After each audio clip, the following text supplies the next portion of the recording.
LTM Vlogs is brought to you by Tall Man Toys and Comics. 2022 has been an interesting year for films.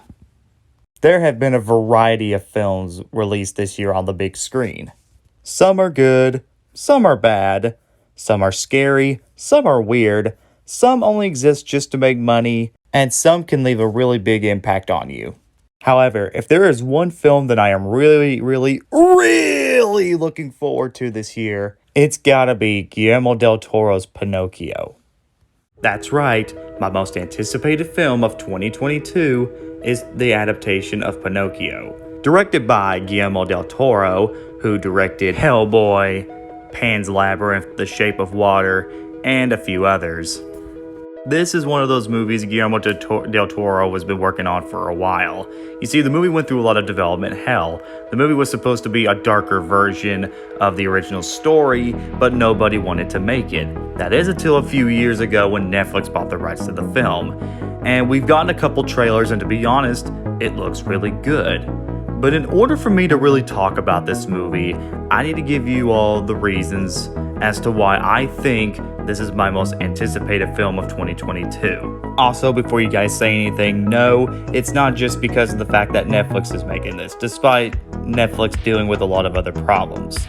So, I'm just going to give you all my 5 reasons as to why I think Pinocchio is my most anticipated film of 2022. Number 1. The director.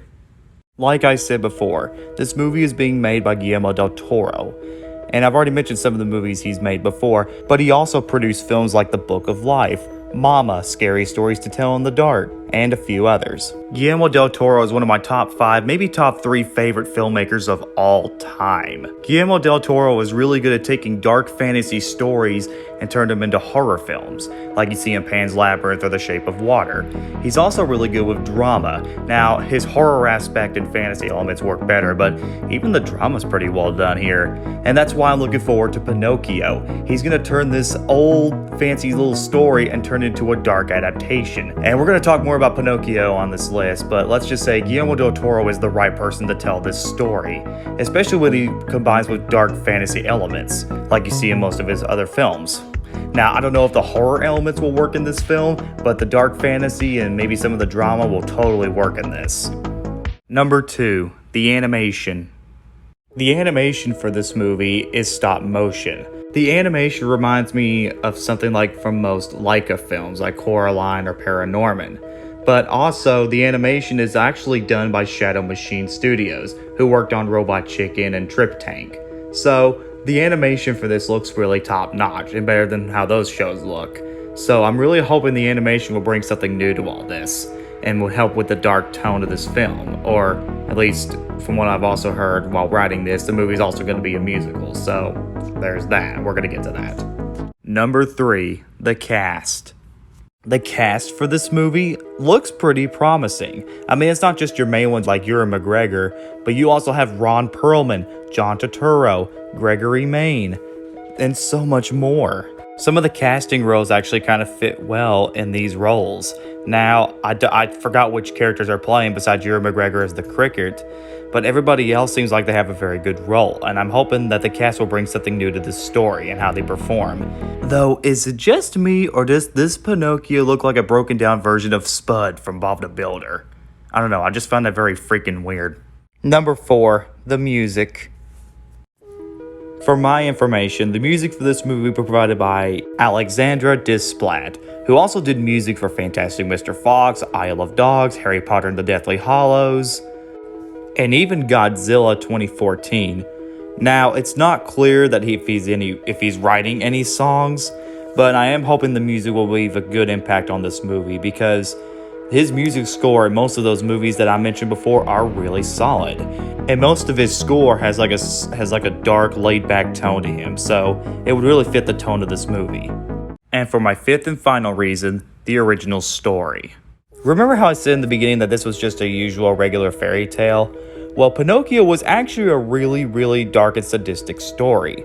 And whenever someone tries to make an adaptation of it, it always ends up sucking. The only good Pinocchio adaptation I can think of in my head is Disney's version. And even then, I'm not really a big fan of that movie. And of course, just in case I forget, I am looking forward to the new one from the remake from Disney, but I don't know. Those designs, we'll talk about that another day. But I think the reason all these other versions suck is because of the people that made them. I don't think all those filmmakers understand how to make the right adaptation. Guillermo del Toro is the perfect person to tell this story. Like I said before, I love Guillermo del Toro. He's a good mix of fantasy and horror. And he can use dark elements pretty well. Now, I don't know if he'll go too dark with it, because then that would mean the movie would get like a PG-13, maybe an R, but you never know. But I think Guillermo del Toro is the perfect person to tell this story. Anything he'll make is going to be dark and subtle. So Pinocchio is a dark and subtle story, so I could see this working. So overall, guys, I hope this movie does turn out to be pretty good, because it's got the right talent, the right style, the way that it looks amazing. And it looks pretty promising too, because not every animated film is going to go this dark, except maybe Winter and Wild, but I'll talk about that one another day as well. This movie looks really, really promising, not just because Guillermo del Toro, not just because of the animation, but because of the way they're making it. And I am hoping that this will surpass the Disney film or any of the bad adaptations that we've had in the past. Do you think I may be a little bit overhyping it a little bit, but I'm gonna promise you guys that this movie will be good. I hope so. And I have crossing my fingers that this movie will be my favorite film of 2022. I know we've had some other good films in the past this year, and I'm looking forward to more as well for the rest. But let's just say Pinocchio is going to be the big one for me, because not only is this getting a theatrical release, but also because it's been a while since a stop motion animated film to do that. So that's a big deal. And this is why Pinocchio is my most anticipated film of 2022. But hey, let's all agree that it looks better than Pinocchio 3000, which, yeah, you know what, let's just don't talk about that.